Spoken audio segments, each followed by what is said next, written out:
In America today, you can't afford a home. You can't find an affordable rental. Wages haven't kept up in 20 years. Utilities are through the roof. Insurance is becoming impossible.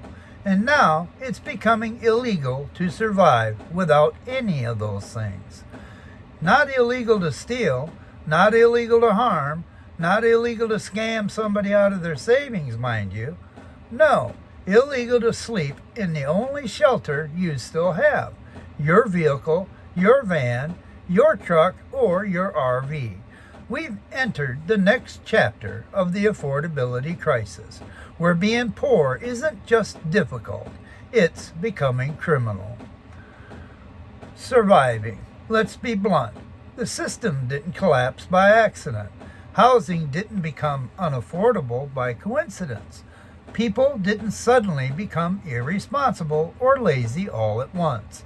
And now, cities aren't battling homelessness, they're battling the visible presence of the homeless. They don't want to solve it. They want to hide it. And the easiest way to hide it is to make it illegal to exist without paying someone for permission. If you sleep in the wrong place, crime. If you park too long, crime. If your vehicle looks lived in, crime. If you try to survive outside the system, crime. You're allowed to be broke. You're just not allowed to look broke.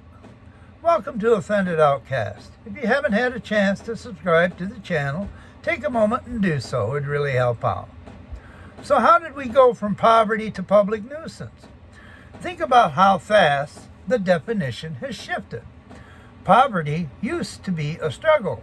Then it became a stigma. Then it became an inconvenience. Now it's becoming a public threat.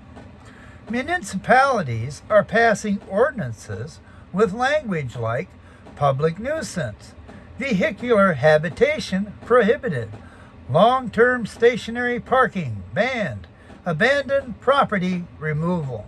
Translation: if you can't afford rent, your survival is now considered an offense. You can't live in a tent.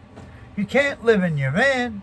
You can't park your RV, not on streets, not in lots, not even on your own land in some areas.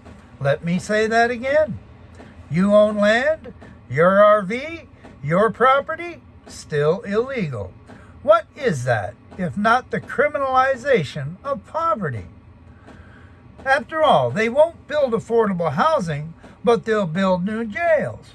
Here's the contradiction that should make everyone furious. Cities say they can't afford affordable housing initiatives. They say there's no money for low-cost building programs. They say tiny homes violate zoning. They say RVs are unsafe. They say car sleeping is a hazard.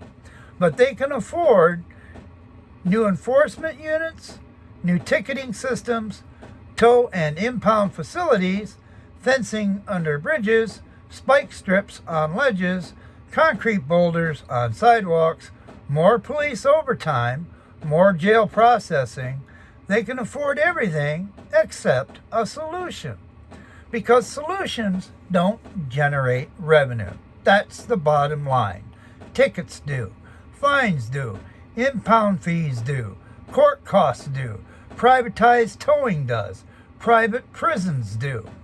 Criminalizing poverty funds the system that created the poverty in the first place.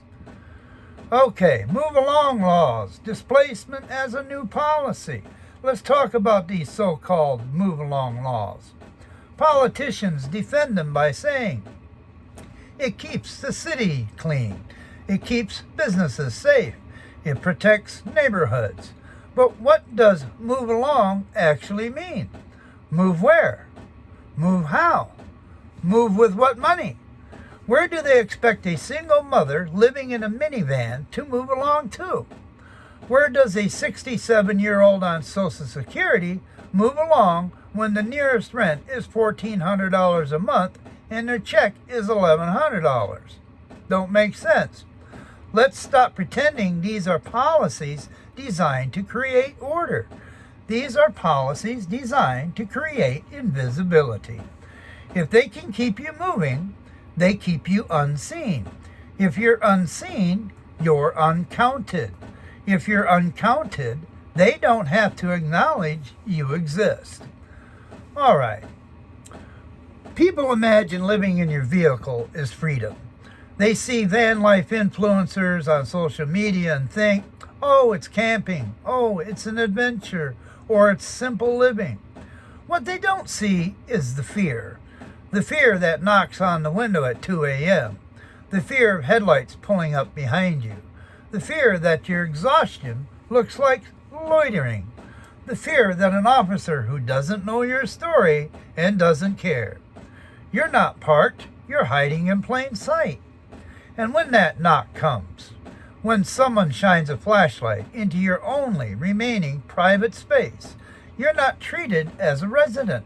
You're treated like you're trespassing on the earth itself. Try explaining that in a court appearance. After all, they took the American dream. Now they're taking the last resort. Our parents told us the same story my channel has exposed for the last 2 years. Go to school, work hard, buy a home, raise a family, retire comfortably. But the math has broken. The average rent is more than the average Social Security check. Starter homes are luxury products with granite countertops. Mobile homes are being bought by hedge funds. Tiny homes are being banned as substandard housing.